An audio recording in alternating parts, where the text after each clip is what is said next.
Welcome to this week's episode of the Refold Roundtable Podcast, the podcast where we talk about all things language learning.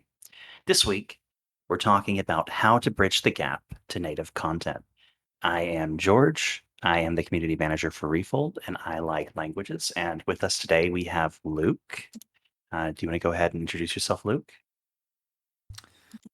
Hey, yeah, so I'm currently the mod in the Mandarin server, and I was also admin for the Cantonese server as well. Been learning languages in the community for a few years, I guess. So started off, learned Cantonese for just over 2 years, then have been doing Mandarin Chinese for over 3 years, and I've also dabbled in some other stuff like Spanish and Japanese, but mostly Mandarin. Yeah. And you also have a YouTube channel, and you used to have a blog, right? Yeah, I don't really do the blog anymore. It's more just the YouTube. So yeah, if people just want to follow me there, they can type in Luke Truman on YouTube, or you can follow me on Twitter as well. So that's Luke Truman. All right. And Vanessa? Yeah, I'm Vanessa, also known as Shiki. I am an admin in the Japanese server, and I'm a language coach for Refold, also a Japanese learner. All right. And Bree is not with us today. We're having a special early morning recording since Luke is in Europe and the rest of us are in America. So Rest in peace, Brie. rest in peace, Bree. Let's see here. So, how to bridge the gap to native? So, yeah, that's actually an interesting question for two reasons. The first reason is that a lot of people listening are like, what do you mean bridge the gap to native? Because a lot of refolders start out, for better or worse, with native content, right? So they're thinking, why would we have a discussion on this? But I think in the case of for example, Luke, you do different Chinese languages. It can be quite difficult, especially because literacy is such a barrier. So I think that Chinese learners are very prone to like starting with graded readers and things. Um, so what's your experience sort of like learning Chinese and going from graded content, and it can be textbooks, it can be graded readers, into native content? Yeah, sure. So I guess my experience with Mandarin and Cantonese have been quite different because of the unique problems that Cantonese has. So I don't know which one you'd rather talk about first. I guess Mandarin maybe because that's the one that will be most similar to other people's situation in Refold, I guess. Yeah, either is fine. I think that Cantonese being like a diglossic language is a unique situation. Maybe people who are learning like Indonesian or people learning Arabic can relate. But I think for most people, Mandarin will be a more relatable subject because the written language pretty much matches the spoken language. Yeah, okay, sure. So I think first of all, when trying to get into native content, um, there's going to be a few things that affect how difficult it is. So as George said, he mentioned about that glossary. So if the writing system matches what's being said, so there's like target language subtitles available, it's going to make the switch a lot easier. And that's going to be the case with most people in Refold, right? So other than that, I think let's go distance. So something like Spanish for an English learner, as George said, you'll be able to build up your comprehension quite quickly. And then also, I think there's the complexity of the script as well. So like, does it use a different script? Is it Latin letters or whatnot? So if most people start out with graded readers. So I myself prefer to use textbooks. So with Mandarin, I spent about 2 months using textbooks while also immersing in native content for a small amount on the side. So I'd normally start, say, an hour with learners materials a day, and then maybe like I don't know, half an hour to an hour with native material, and then after a few months of like intensively listening to the dialogues in there for the learners material, I've kind of built up some basic vocabulary and grammar, and I think I'm ready to start going and using my more focused, intensive study time for actual tackling native content instead. And to me, when you first make that jump, it's really, really difficult. So what I did before is I'd use a lot of like online programs like Link or something like that, where my typical strategy is I'd try to find a video that's under 5 minutes long on YouTube with CC subtitles available in the target language. So, say Mandarin audio and Mandarin subtitles, and then import that into something like Link. Because then what that allows me to do, I think, when you're looking at, trying to understand difficult content in a new domain, there's going to be potentially three issues: either one, grammar; two, vocab; or three, the way that natives pronounce the sounds or when they speak is actually slightly different to how it would be worded in a textbook. Maybe there's certain contractions or sounds omitted, or maybe it's just overall faster and you're struggling to keep up. Um, and I think the speed is especially more difficult if the grammar's backwards, because then you just need more time to And process it, right? there's dialectal variation too, right? So a good example, I'm American, you're English, we do not speak exactly the same way. And I've listened to learners content for Mandarin, even the stuff coming out of like NTSU, coming out of like Taiwan. Um, they tend to speak very standard, not like your average Taiwanese person speaks. Um, so it could be probably quite shocking to hear like quote unquote textbook language, and then to go listen to say Taiwanese YouTube. I'm sure there's a bit of like some disparity there. Yeah, I think that's a bit of a weird situation with Taiwan, because they think of standard Mandarin as closer to Chinese, like the variant in northern China, whereas what most people actually speak like is going to be quite far removed from that. So especially like the what's it called, like the rolled tongue sounds, like the zh, in Taiwan they don't tend to pronounce it, so it tends to be almost like a s sound for like the sh. So they don't pronounce those a lot of the time. And like for example, I remember the first time walking into 7-Eleven and someone said that's like $14 or whatever, and I heard 40块, and I thought that was they said 44 because I didn't hear that it was actually supposed to be 十四, but they don't pronounce like the H sound, and they do in learners material, so there is a lot of those sound changes as well. Yeah.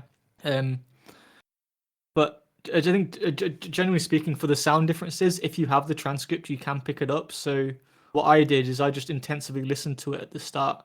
So I'd pick a short video, like I said, 3 minutes or something like that, and make sure I read through. And if I can understand it written down, then I know it's not a vocabulary or grammar issue, and it's just a case of working on my listening. So I'd listen to it, see what I can understand, and then the bits that I don't, I'd pause, look at the transcript, read that sentence again, and then take it away until I can eventually go through and listen to the whole thing, understanding it 100%. So that was like my sort of strategy that I used, pairing that with like more extensive immersion. And I guess I don't know a lot of people in Refold do the sentence mining approach, but I was never a big fan of that. So I've gone back and forth on sentence mining, um, and I think it's very useful if you enjoy doing it. So it sounds to me like your method of getting from quote unquote learners content, so like textbooks, graded readers, to getting to native content is to first read it and dissect it, and then listen to it. yeah, pretty much, because I think when you first go into native content, there's the vocabulary and the grammar issue that you have to deal with first and foremost. And if you're trying to deal with that while just doing pure listening, I feel like you just can't keep up with it. So you're gonna be on the back foot before you even started, right? Whereas if you can if you've got the vocab and the grammar under your belt when you start, at least you know, and you know what's coming up, you can listen out for it. And I feel like it just makes the process of acquiring words a lot more easier. And when I went through like that, eventually I'd do one video a day, and I guess on Link they allowed you to put the audio in a playlist. So every time I did a video, I put it in this big playlist, and then after like 2 months, I had like 60 odd videos, all about 3 to 4 minutes long, that I previously studied in detail, and it made up this like playlist of stuff that I would listen to when walking to work, when on the bus, and just passive immersion. Oh, right, yeah, and I'm also a big fan of Link and sort of working through things. And you mentioned specifically like jumping in, obviously, to videos and transcripts. And I'm actually a big fan of just, like you said, importing things that have matching CC, closed caption subtitles into like link. It doesn't have to be in link. You can do anything that allows you to do, look up while you're watching or listening. And the reason for that is, I think it's Paul Nation. He says that like the number of lexemes, like your root words that you need to understand spoken language, somewhere around 4 to 5,000, whereas it's about double that to understand like a book, right? So it's like pretty big gap. And I definitely think that intensively working through subtitles is one of the best ways to get into native content because they're just so much easier than actually reading an adult book. If you had opened up Santi, right, Three Body Problem in Chinese, when you had just started reading in Mandarin, do you think you would have been able to get through it, Luke? Um, I wouldn't have enjoyed it, that's for sure. As to whether I was finished it, I mean, when I first started, I was very stubborn. There was one book that I read, Shafu, that I think it was like maybe 60, 70 pages, and I barely understood what was going on, and I just stubbornly worked my way through it, but I did not enjoy it at all. But I, and I wouldn't recommend that either. But I think it's just part of the learning experience, I guess. But I think what George said, before I even tried to tackle books, I spent 2 months going through textbooks with that intensive approach as well, and then spent about another half a year doing it with subtitles before I even attempted native books. And when I did jump into native books for the first time, in my experience, the easiest domain is translated non-fiction about learning. So the first book I read in Chinese and Spanish was The Linguist by Steve Kaufman. I've also read stuff like Benny Lewis, Fluent in 3 Months, Atomic Habits, and things like that. Because even if sometimes they have a bit more words, the grammar is normally extremely easy and just straight to the point, which I think is a lot easier to get going compared to most fiction, at least. Yeah, it sounds like we have similar approaches, actually. I also am a big fan of like comics, and this is also doable for Mandarin if you have a little bit of elbow grease and use an OCR pop-up dictionary. They've got a really good one, Hanping for Android, which kind of lets you just like jump right into comics. But because comics again they tend to be dialogue heavy, like say a textbook dialogue or like importing a video and intensively reading through a video and link.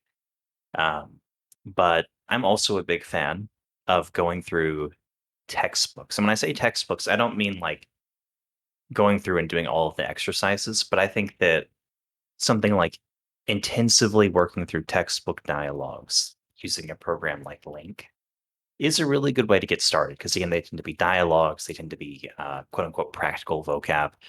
They may not be practical if you're waiting to output for 2 or 3 years, but for a lot of people who do want to like kind of start speaking soon, they tend to be sort of goal oriented vocab. um, and I'm also a big fan of going through and working through 30 or 40 textbook dialogues and then starting with something. I personally would move into graded readers and maybe podcasts before moving into native books. Um, I personally do not enjoy working through subtitles unless I'm watching along at the same time, which unfortunately Link is not super great at. Um, Things like Language Reactor are a little bit better for that, I think. And Um, Migaku as well, I think. yeah, and Migaku is quite good for the languages that it supports. An ASP Um, player. Shout out. yeah, ASP player too. Um, so yeah, I think that there's something to be said for working through, uh, textbook dialogues and then going and importing um, your own material. And I think your method is very interesting, sort of working through. And you mentioned that you read Steve's book, The Linguist, and then some things like Atomic Habits. And I've also experienced that, especially with something like with a romance language like Spanish. I think I read The Linguist. He talks about like Does he mention Lao Tzu? He mentions like the tree and all this different stuff. And a lot of the vocab does jump out at you, especially in a romance language. Yeah, it was the crooked tree of Lao Tzu, which when I read the Chinese translation, that was actually the hardest chapter because it used a lot of the original language that was in the book, I think. Now, have either of you Sorry, dealt I much? think it was Zhuangzi and the crooked tree, if I remember. Okay. Have either of you read many comics? So I think Vanessa's going to be super quiet this episode because I feel like she basically just jumped straight into native content. Is that right? Did you do any comprehensible Yeah. Japanese or No. anything? I mean, well, so okay, what I tried to do, I tried to be a good refolder at the start of doing Japanese, and I tried to do the comprehensible Japanese YouTube channel, and I tried to do the other comprehensible learner type of content. But then I was like, oh my God, I'm so bored. So I just went and rewatched some anime that I've seen before. That's what I did. And that's a valid tactic, I think. Luke mentioned translated nonfiction, things like Steve's book about learning, the linguist is what it's called. He also mentioned Atomic Habits. But I think that a really good way to prime yourself is to watch something you're familiar with in Hmm. another language, or even doesn't even have to be watch. It can be read. This is why people always talk about Harry Potter, right? Because it's in like 80 Yeah. different languages. I personally don't Yeah. think Harry Potter's like that easy, but because people Oh, know the no, probably story, not.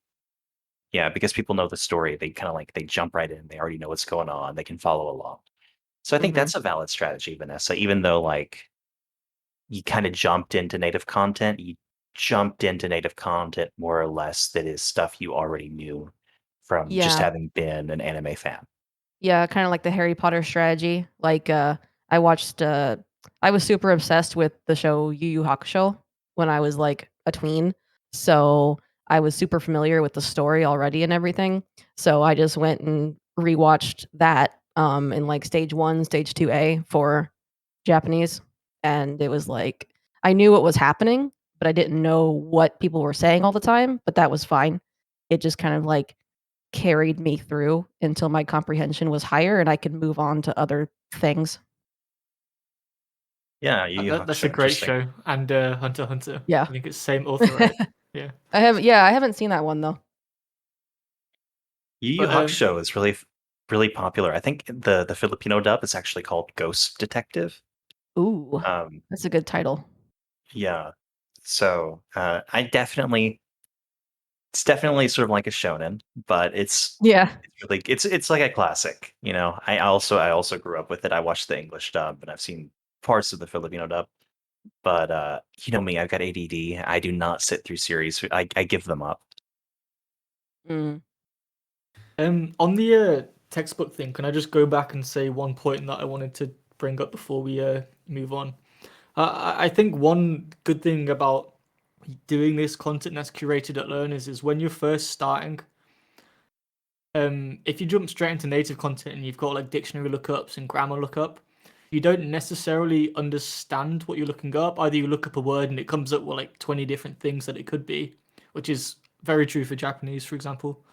Or you might see a word and it's actually conjugated differently, so you don't recognize it at first, or there's using a grammar that you don't know. Whereas if you do it with like a textbook, all the vocab and grammar that's needed to understand what you're about to read or reading will be explained in that chapter. So I always focus on the dialogues and use the other stuff to try and help me understand that. So I think anything like that that helps you understand more of the dialogue, I think is a good thing. So like for example, Satori Reader as well for Japanese, I've played around with a little bit. That is really useful as well. Yeah, for sure. And also just Satori Reader is more of a sort of a graded reader program. They've got their own sort of in-house materials. You can't import into it like you can with, say, Link. But I think that there's something to be said for just graded readers. They do have like glossaries and ideally like limited character count. Like there's the Mandarin Companion series for Mandarin, where it's like you only need to put, like 300, Chinese characters to be able to read it. Yeah, and And I think those can be quite useful. Satori Reader, it's not if you click on a word, it doesn't just tell you a definition. It tells you the specific definition for the context that you just saw it in, because they've like specifically done all the definitions that way. So I think Oh. that's where the difference is. Whereas normally, if you're watching a TV show with like say Japanese and you look up the subs, there could be like 10 plus definitions, and if you're struggling to understand the sentence anyway, you're not going to really be able to tell which one is the right one in that context as a beginner. I'll say a couple interesting things about doing lookups that can be confusing. One, oftentimes the most common words are the trickiest words because they tend to carry like grammatical information. They're like helping words. So they can be quite flexible. That's why when you look up a word as a beginner, there's a good chance that you'll get hit with 10 or 20 different definitions. The other thing is that as a Chinese learner, I have to say that I find a little bit jarring coming from a language like Filipino is in Filipino, they use one long hyper-specific word, whereas Chinese functions a little bit more like English, where they would say something like to hit a character for type, right? So they sort of do these sort of phrasal things, right? Like hit electric voice, right? To give a phone call, right? And that can be a little bit difficult if you don't parse them as one complete unit. Which, the very nature of having like, say, Japanese or Filipino, where they have one very long word, what you're supposed to be looking up. So like, I'm talking about Luke, where like in Link, you can do some quote unquote phrasal lookups, where sometimes a Chinese word will actually be basically a phrase, right?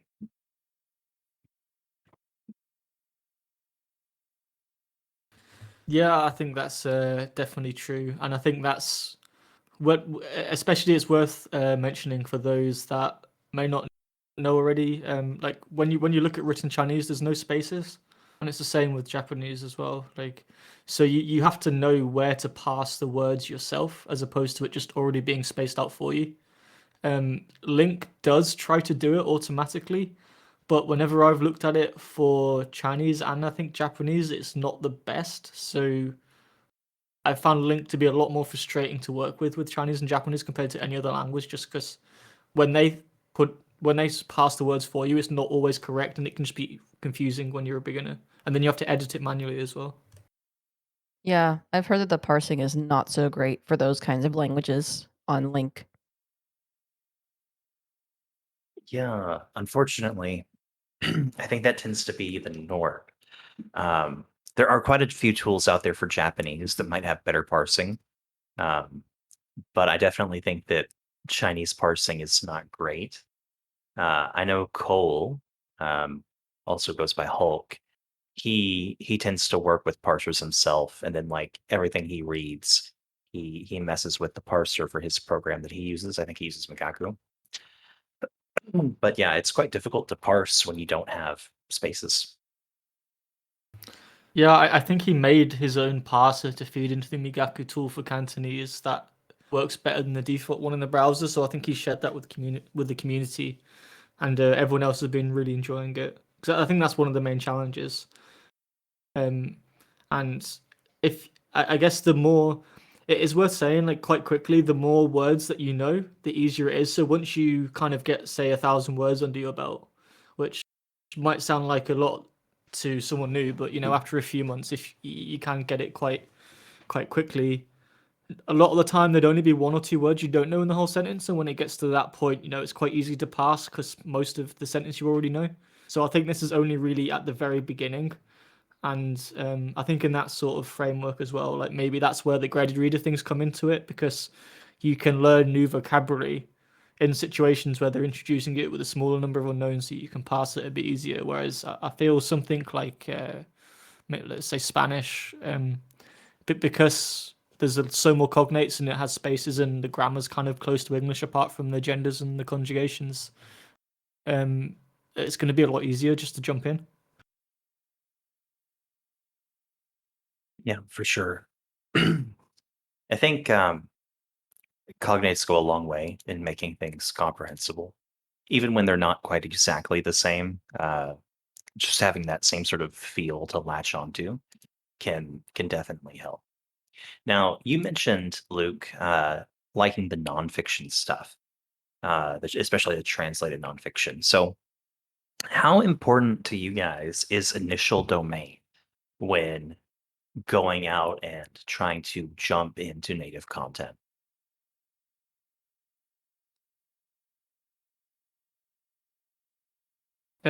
So by initial domain, do you just mean like whichever domain you pick first, or? Yeah, like choosing a domain to start out with. Do you think that that really matters for getting into native content?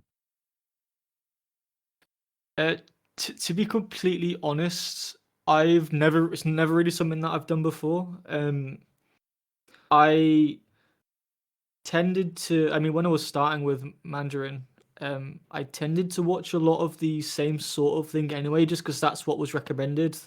I was focusing on Taiwanese Mandarin, and there's loads and loads of like these romantic dramas sort of things. That they were all the most famous shows, so I ended up watching them anyway, and also again, same as Shiki, I actually rewatched some anime that I've already watched when I was younger, and the ones I tended to watch were all shonen anyway. So, like, I always start with Hajime no Ippo, and then went for a few similar ones because that's what I enjoy to watch. So, I find I tend to stick to sort of what I like anyway. So I tend to put myself in a domain just by watching what I like. I don't think unless it's something really niche or specific, like say Chinese history or politics or some fantasy stuff, maybe, then I don't really think there's much need for domain. Because if you say have a romance show versus a crime or a thriller, I think most of the words are going to be the same anyway, apart from maybe in a crime show that might have one or two chemistry words thrown in. But normally it's nothing too complex anyway. Yeah, I pretty much agree, to a degree, um, because my approach with beginners is like basically just just do what makes you not want to quit, because at a certain point, like everything is gonna be pretty much equally incomprehensible, anyways, when you're first starting out. So I wouldn't get too hung up on the domain or whatever it is. If it's something super complicated, like Luke is saying, like history or politics, then maybe it's something to be cautious or aware about. But yeah, I don't Again, really think it matters as I think much. that's language dependent because actually, Yeah. with if you're an English speaker learning French or Portuguese, um, things like history and politics will actually surprisingly be a lot easier because that's where the vocab Mm, overlap is. Um, so, sort of like we share the upper level vocab with French, but not the lower level mm, vocab, right? mhm. Um, so this is again probably like a little bit language dependent, but definitely for a language like Chinese or Japanese where there's no vocab overlap or little vocab, because there's actually a lot of English in Japanese, a lot of Yeah. katakana English words. Um, I definitely think you're right. And then also with Chinese, Luke, I guess you also have the added burden of like they tend to reference themselves a lot. Lots of like four character idioms and like throwbacks to things that just part of the Chinese cultural canon. Yeah, I think so first on what you said before as well, when I was learning Spanish, I found science was one of the easiest domains to read because it was just all English anyway. So that I completely agree with that. But with Chinese and the self-referencing thing, yeah, even like I was just watching like some slice of life Taiwanese drama about these two guys that end up sort of raising a child together for some weird circumstance, and um there's even like random historical references in there. Like I didn't realize it before when I watched it the first time, but I watched a few episodes recently because one of my friends was watching it, and like they were referencing like the Obey from like the Three Kingdoms period, and like referencing some Zhuangzi and stuff. And like, I didn't even realize it when I watched it the first time, but because a lot of it just goes completely over your head. Yeah, and then does this happen in Japanese as well, Shiki? Yeah, I was just going to say that if you're a Japanese learner and an anime fan, you're probably gonna know about certain shows that are infamous for being difficult to understand, even in English. Like if you watch a dub, an English dub, or if you watch it in Japanese with English subtitles, even even then, it's going to be difficult to grasp. Like usually the stuff that's really philosophical and existential, like Ghost in the Shell, or imagine watching Fate Zero as a beginner in Japanese. You're gonna have a rough time unless you're super familiar with the plot already. Yeah, I tried to watch Phase. So when I was in Taiwan, most of my classmates were from Japan, and they were like big anime fans. So sometimes would like go back to my house to like just put some anime on the TV in the Chinese dub and try to learn that way. And one of them recommended Fate Zero, and we watched like this. I'd been learning for about 4 months, I think, at the time, or maybe like 5 or 6. And simple shows like One Piece or whatever I could understand fine at that point, and then they put on Fate Zero, and I honestly had no idea what was going on for like the whole 20 minutes. So confused. It do be like that. That show is like that. It's difficult to understand even in English what's going on. And to give some background, you started Mandarin after having gotten conversational in Cantonese, right? Yeah, so I studied Cantonese for about 2 years. So like I could have decent conversations. I wasn't like super fluent to the point where I could talk about like history or politics or anything like that. Definitely lower level than my Mandarin is now, but I could still like go out for dinner with my friends and enjoy like a group conversation over food, which I found really difficult at the start because of like all the background noise and stuff. But I kind of got used to it eventually, and could understand most TV shows apart from the period dramas. They confused me still, and yeah, and also a lot of the characters and grammar I knew already because there's a big crossover with Mandarin that way. So like I was going in with like a huge head start into Mandarin. Right. And I just wanted to give that background because you said 4 months learning Mandarin, and I wanted the audience to be aware, like 4 months learning Mandarin after 2 years of, you know, learning Cantonese. And you stayed in Hong Kong for a while, is that right? I went there for like a 2 week holiday, and then I also spent For a about a 2 week week and a holiday. half in Guangdong, uh, just doing like I did couch surfing actually, which was one of the best language learning experiences I've had. Was actually using couch surfing because I just stayed with I stayed with 3 different natives in Guangdong, and each one of them introduced me to their group of friends, and I spent the whole time hanging around with them. So like from a language learning point of view and from a saving money point of view, it was pretty cool. Oh yeah, I think couch surfing's neat. I've heard that a lot of things like that have died after the pandemic, unfortunately. I feel like they're not as lively as they used to be. Um, but yeah, that's cool. So definitely some domains, depending on your language, are going to be harder than the other. And again, it's going to be like language specific. Um, so, what counts as native content to you guys? Do you consider translated stuff by natives for natives to be native content? For example, The controversial question. it is a controversial question because early on, Luke mentioned that he uh, enjoys reading like translated sort of, I don't personal development books, right? Nonfiction. And that begs the question, do we consider those native content? I think so. I mean, I should probably preface like I would prefer reading stuff in the original, but the problem is when you first get started, you don't necessarily know what's there, and I just think it's a nice starting point because I think the difficulty is a bit lower. But I think even in some languages, like I went over to German Refold server just to kind of window shop a little bit and see what was there. And I was like looking into like native content in German, and the only thing I've really heard of is Dark, and then there's like a few infamous books that I won't mention. Um, but so when I asked what to watch, actually they were saying, well, in Germany the dubbing culture is huge. So what most native Germans watch growing up is other countries' content dubbed into German, and that's like a lot of the industry is just dubbing. So if that's what all they do, then I don't really know how you could say that's not native content, because that's what all the natives are consuming anyway. So Yeah, I see that point for sure. Yeah, Um, I definitely think that Latin America uh, has the same sort of phenomenon where like they grew up watching The Simpsons and the American and British TV. Um, so yeah, I'm definitely team uh, dubbed or translated content by natives for natives counts as native content. It can sometimes be missing some of the cultural aspects, but you get that anyways. Like definitely I've read like Isabel Allende. She's got like a book set in Japan, or no, it's not set in Japan, it's set in like Indonesia or Malaysia, and like I think she's from Chile, right? And like even native books from say Latin America or China are not going to be set in Latin America or China.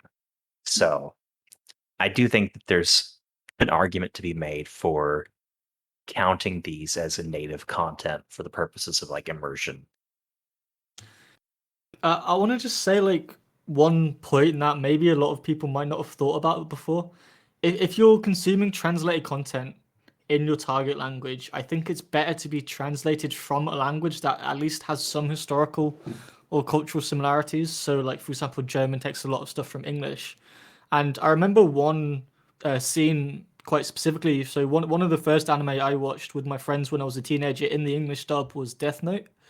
And without getting into too much spoilers about what was going on in the plot, there was this one time when Light Yagami was introducing himself to this woman, because he was trying to find out her name, and he introduced himself as like, "Oh, I'm Light, as in moon," and I didn't really know what that meant, and I kind of just like skipped over it. But when I was watching the Chinese dub, because they both share the same Chinese characters, when he introduced himself and was like, "Oh, it's Light, it's this character's and the one from Moon," I could see exactly what they were doing, and they do the same thing in Chinese and Japanese in the way they introduce themselves. So, like, because of the similarities between the two languages, I felt like it's better watching Japanese content dubbed into Mandarin as opposed to English, because I feel like you get more of those references. I can definitely Right. see the value and merit of translated content. I'm not going to tell people not to immerse with it because that would be silly. Um, but I don't know. For me, maybe I'm just a purist. I don't know. It's just not the vibe. Yeah, I don't feel like many Japanese learners ever really immerse in like dubbed content. I know it exists. Like I've seen it on Netflix. Like the Netflix originals have like Japanese dubs, I think. Yeah, and But Disney Plus has a lot of Japanese dubs of things like Disney movies and the Star Wars shows they're making are dubbed in Japanese, and those are popular with people who enjoy them in English. So I remember Matt telling me that he tried to watch like Breaking Bad's translation into Japanese when he was like 5 or 6 years in or something, and he was just like, "What am I doing? This is terrible. I want to just watch it in English." At this point, yeah, I think at a certain point that does come up. It's like I might as well just watch this in English. Like, what am I doing?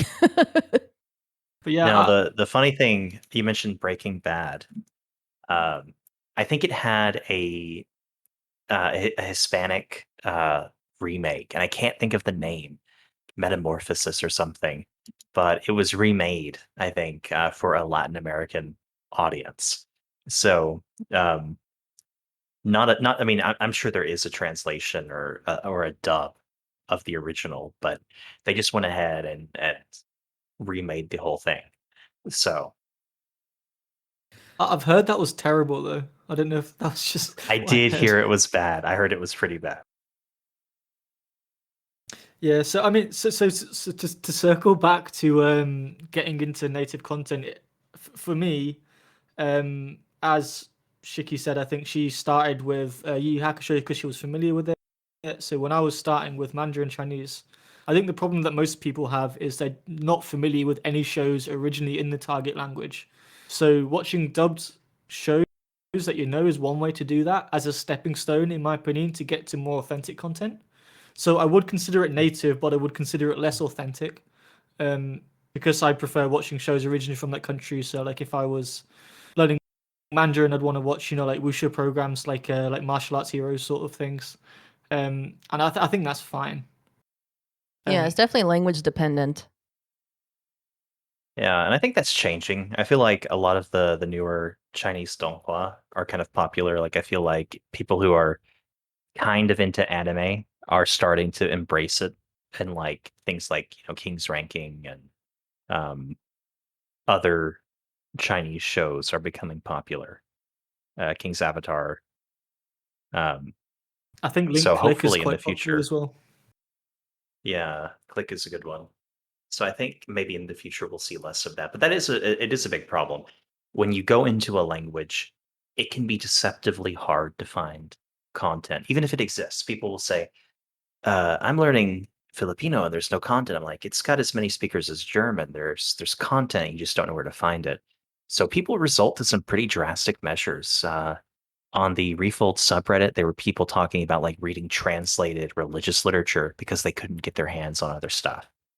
Because what it comes down to is like it can just be hard to find content that you're interested in. If you are brand new to the language and it's not a language that has content that you would have, that's culturally exported, right? Yeah, 100%. Yeah. And I found that more common with languages that, um, well, it was with Cantonese. I saw it when I've seen people recommend reading the Bible in Cantonese because there was this belief that there's nothing written down in Cantonese.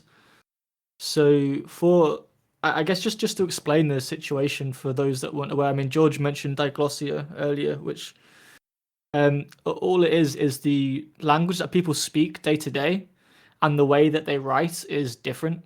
So they write down pretty much everything in standard written Chinese, which for all intents and purposes is effectively Mandarin. The same grammar, similar vocab and stuff like that. But what they speak is different. So they might, I always say, imagine if you have like someone speaking in if you have someone speaking with like a really strong Southern accent with loads of slang in America, and then the subtitles are in like standard American English. Like there'll be loads of differences, but there'll be some similarities, sort of thing. And because of that, people kind of believe that there's no content available to read in Cantonese, but there actually is. There's like quite a lot of literature. I think Little Prince was translated into Cantonese as well, and there's like this whole like storytelling channels and like some things on YouTube where you can actually find subtitles in Cantonese, but it's just really hard to find if you don't know where to look. Yeah. So diglossia is a situation where essentially people have two languages, the written language and the spoken language. So some good examples are going to be like Mandarin and Cantonese, where standard written Chinese is essentially written Mandarin. Um, Arabic is this way, where they've got standard Arabic and then spoken Arabic, which is it's sort of comparable to if people in Portugal and Spain and France all said that they spoke Latin, but they really didn't. But then they all shared a common written language, which was sort of like Latin. That's sort of the situation. Yeah, exactly. So it's effectively like watching the Spanish TV show, but you've got Latin subtitles because none of the subtitles match. So which is why you can't use like you can't find transcripts for most shows you're watching, which makes trying to bridge the gap to native content a lot more difficult. Dang. Other languages have it rough. Yeah, I think so. I think for better or worse, in some ways, Japanese learners have it kind of easy when it comes to things in terms of like tooling, technology, content. Because again, people going into Japanese are usually familiar with Japanese content, either through anime Hmm. or something else. Yeah, Japanese movies, kaiju movies.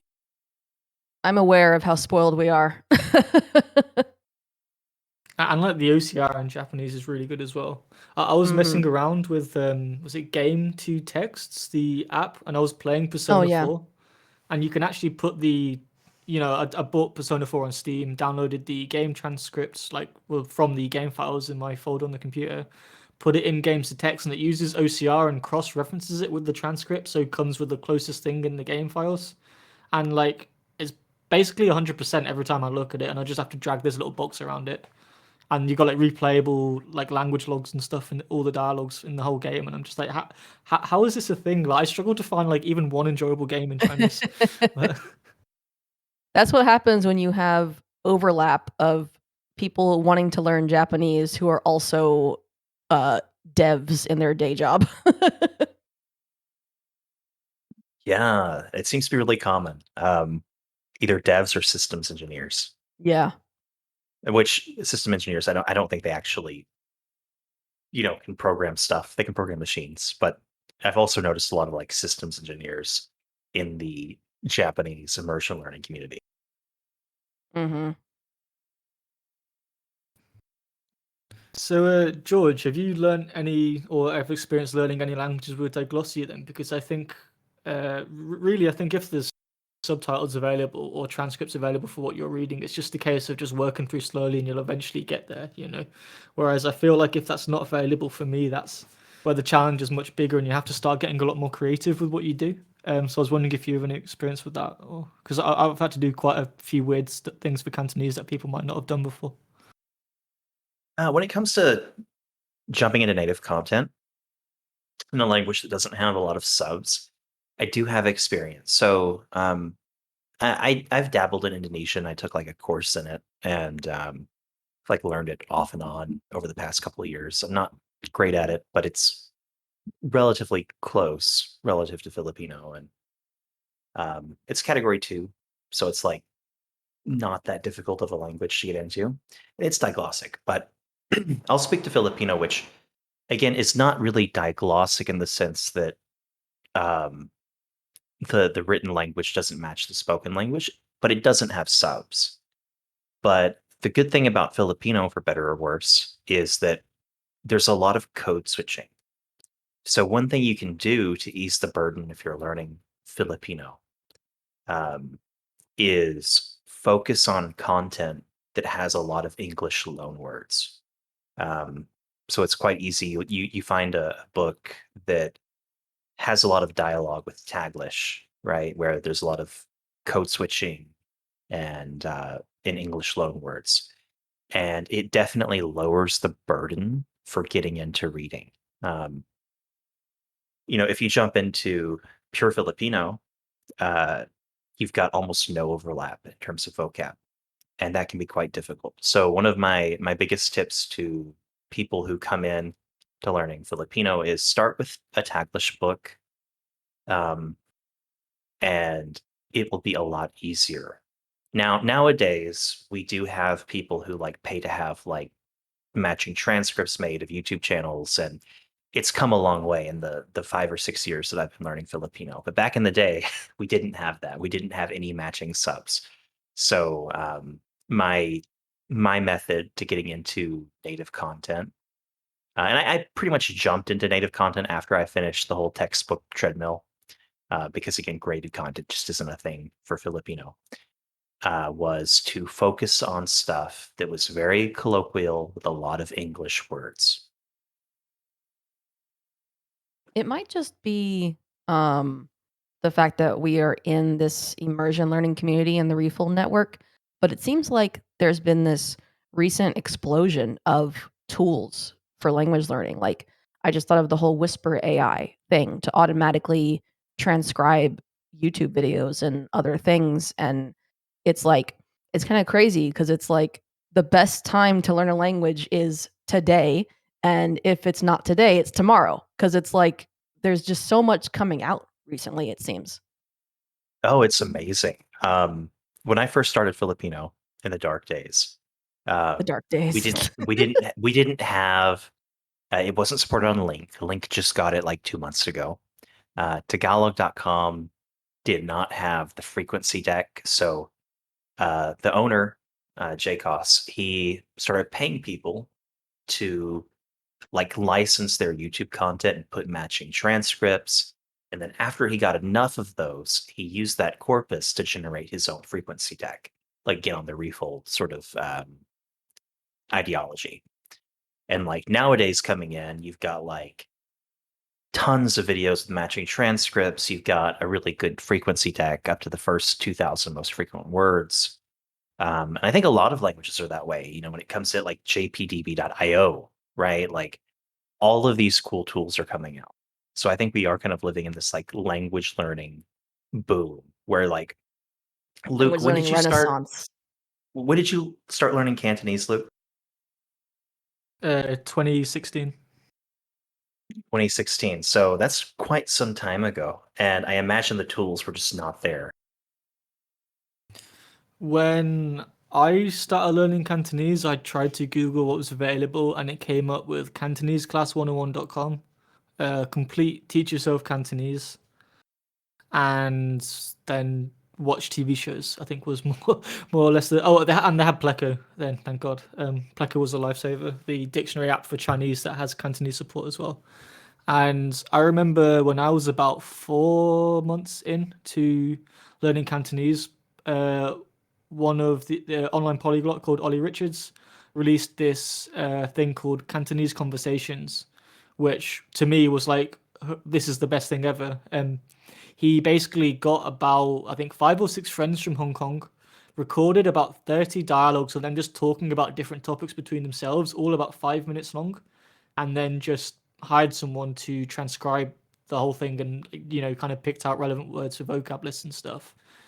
And for me that was like, okay, wow, I've actually got 30 audio clips here, all 5 minutes long, of full speed native conversation with transcripts. And that was like a revelation to me, because I never had something like that before when I was studying Cantonese. So Yeah, that's pretty common. I think not on that scale, but I've definitely heard of people learning Hindi and Swahili where they do just hire someone to transcribe, say, a podcast or a news broadcast. People resort to things when they don't have a lot of material to work with, especially material at their level, like, say, spoken language. yeah, exactly. So I also that also kind of inspired me to kind of create my own resources. So when you can't, when it's not available, you have to start getting creative. So again, I did things like, there's a website, Fiverr, Fiverr.com, which has a bunch of freelancers on you can hire. I also hired italki teachers and did a few things really. Either, paid someone to write a transcript, or if I have a text, for example, there's a lot of written Cantonese on Wikipedia. So, for example, some languages that don't have a lot of written media, a lot of the time there is on Wikipedia. So you can just, which is also a cheaper alternative to paying someone to transcribe the audio, because that takes a long time. Sometimes you can just hire a friend to bring up a Wikipedia page and just say like, oh, I'll buy you a pint if you record this 5 minute audio clip reading this out for me or something. And you can do it that way and kind of work off the goodwill of your friends. Other things that I did was, when I was trying to get into TV shows, I'd often watch, say on the Monday, I'd watch episode 1 and 2 in English, and then on the Tuesday, I'd watch episode 1 and 2 again, just dropping the subtitles. But what I'd often do is, when I was watching with English subtitles, all the words that I saw in the English subtitles were coming up a lot. So, for example, this one Cantonese show, Triumph in the Skies, was all about like airplanes and pilots becoming a pilot and flying planes. So there was lots of words I didn't know, like flight attendant. So when things like that came up in the English subtitles when I was watching it, if I couldn't tell by listening, I'd just make note of the English words that I needed to look up, and then look it up for when I went to watch it without subs the next day. And from that, you could kind of slowly learn words that way as well. Yeah, you mentioned having friends make stuff. There used to be a website called Rhino Spike, and I think it still exists, but I'm not sure if it's still super active. And it essentially functions that way on the barter system. Like you would record something and get some points, and then somebody else would record something for you. and you could request things to be recorded. Uh, but unfortunately, I'm not sure it's very active anymore. But definitely bartering with buddies, um, I'll give you a pint, right? If you record this for me, is a good way to get people to actually record content for you. Yeah, and with Rhino Spike, I don't think it is active now, but like all of the stuff that was recorded before is still on there. So actually for Cantonese, there's quite a lot of content. In fact, I remember when I was searching through the archives on the Cantonese stuff, I found quite a few posts from Kazumoto off AJAT trying to get people to transcribe stuff in Cantonese for him, which I thought was quite an interesting novelty. But yeah. That is interesting. I totally forgot that Katsumoto tried learning Cantonese at one point. It's kind of a meme how all the Japanese learners try to learn Mandarin or Cantonese or Korean at some point. It's just inevitable. Yeah, that does Uh, seem to be the case. I think a lot of people do it I the other don't way think, around as well. Yeah. yeah, I don't think Korean was that popular 10 years ago. Oh yeah, for sure. I mean, it's more of a present day thing. Um, and also, since we're on the subject, I want to give a shout out to all the people back in the dark days of language learning who have made all these resources for us and got us where we are today.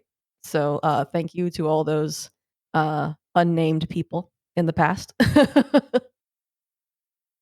Yeah, for sure. Definitely. And like speaking of Cantonese, Cole with his Canto Captions project, where he goes Yeah. through and he hand subs like Avatar and gives people matching subs. I really also appreciate people who do create tools and resources for the rest of us. I really do kick myself for not discovering AJAT back in the day and learning Japanese at that time because by now I would have been beyond fluent if I had started back then. But at the same time, uh, I have to wonder if I would have just given up because it was kind of the Wild West back then. We didn't have anything as nice as Refold. Yeah, it would have been more difficult. Still doable, but like a lot of people are spoiled, especially in the Japanese community, where they're coming at it with like, I've got all these like one-click tools to automatically mine a whole show. And like back then, it was like copy and paste was your only way of sentence mining. Yep. And you know, the it was actually surprisingly hard back in the day to find matching Japanese subs. I could believe it.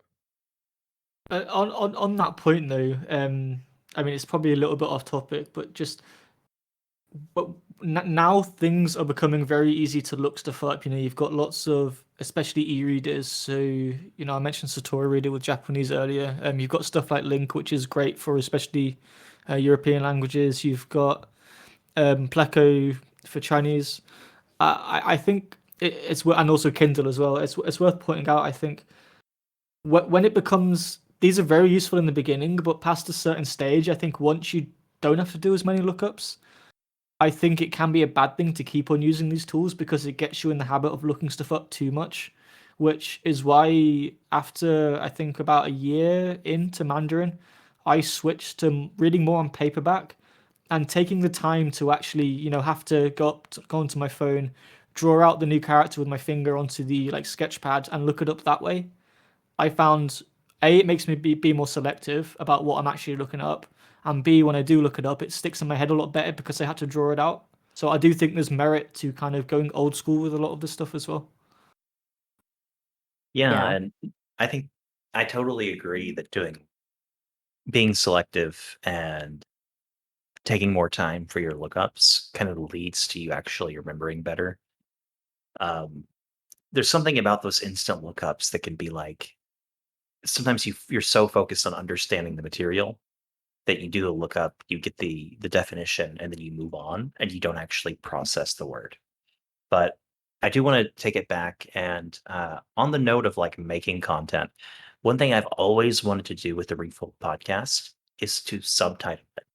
That way people who, and like subtitle it and put it on link, right? Let people go through it and um And sort of like it would be a fun way to give English learners who make up a large part of our community some really cool content with matching subs.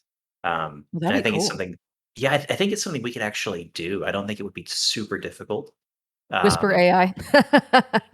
so, actually, YouTube's default transcripts are pretty good for English. We would probably just have to go through and like fix them by hand.